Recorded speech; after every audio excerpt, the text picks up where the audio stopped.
Hello, my name is Justin Ordoveza. I'm a third-year theologian here at St. John's Seminary in Camarillo, California, and I would like to share with you on this feast of St. Patrick a little reflection on the Word. A reading from the Gospel according to St. John. There was a feast of the Jews, and Jesus went up to Jerusalem. Now there is in Jerusalem at the sheep gate a pool called in Hebrew Bethsaida, with 5 porticos. In these lay a large number of ill, blind, lame, and crippled. One man was there who had been ill for 38 years. When Jesus saw him lying there, and knew that he had been ill for a long time, he said to him, "Do you want to be well?" The sick man answered him, "Sir, I have no one to put me into the pool. When the water is stirred up, while I am on my way, someone else gets down there before me." Jesus said to him, "Rise up, take your mat and walk." Immediately the man became well, took up his mat and walked. Now that day was a Sabbath. So the Jews said to the man who was cured, "It is the Sabbath, and it is not lawful for you to carry your mat." He answered them, "The man who made me well told me, 'Take up your mat and walk.'" They asked him, "Who is the man who told you, 'Take it up and walk'?" The man who was healed did not know who it was, for Jesus had slipped away, since there was a crowd there. After this, Jesus found him in the temple area and said to him, "Look, you are well. Do not sin anymore, so that nothing worse may happen to you." The man went and told the Jews that Jesus was the one who had made him well. Therefore, the Jews began to persecute Jesus because he did this on the Sabbath. We see here in the Gospel of St. John, Jesus coming to help this poor man who has been stricken with sickness for so many years. And we see that in this man who was afflicted with sickness, this sense of loneliness and despair that after all these years of isolation, he's trying to help himself out, but the people around him who are in similar situations are fighting to get healed. It's a very sad image, this image of the throngs of people trying to desperately to go into the waters of Bethsaida to be healed. And it's kind of an image of recklessness, of chaos, where everyone and their brother is trying to get after that one thing.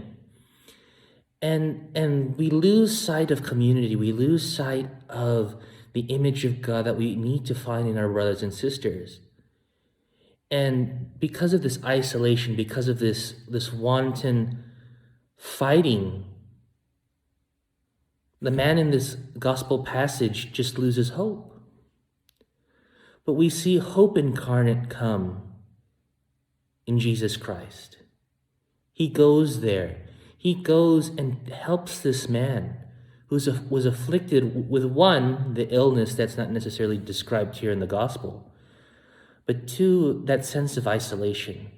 Because Jesus journeys with this man. He goes, he asks if this man wants to be healed. He puts him in the pool of Bethsaida. He heals them and then goes on. And then Jesus goes out, and then throughout the course of the story, Jesus again meets with this man and journeys along with him after the healing and says, "Look, you are well. Do not sin anymore, so that nothing worse may happen to you." This is what we are called to as Christians, to go out in the midst of chaos, in the midst of the struggling people in the world, and journey with them to show them the hope of Christ is there for them. That in the loneliness, we are not struggling against each other, but we are struggling with each other for a common goal. I think as a byproduct of this pandemic, we've kind of delved into the worst parts of human nature, where we fight over ridiculous things like toilet paper or resources. But as a human community, as Christians, we are called to be there for each other because God values each and every one of us. So we in turn have to value our brothers and sisters in Christ. In this feast of St. Patrick, we see that too, that the patron saint, St. Patrick, who was not Irish, he was Welsh, but went over into Ireland as a slave, was freed, and then came back and ministered to the Irish. He went there and ministered and walked and dwelt among the people of Ireland and helped them to embrace Christianity. And it's from that fertile ground that here at our Archdiocese of Los Angeles, at one point almost a quarter of the priests here were Irish. And in this country as well. Many of you, the parishioners and the faithful, are Catholic and are Irish Catholics, thanks to the example of St. Patrick.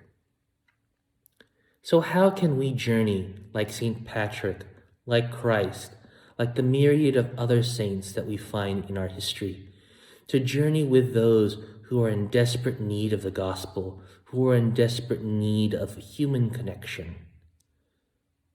As a sign of this pandemic, it's very difficult, but not impossible, to stretch out our hands and be the ministry, the presence of Christ in this world.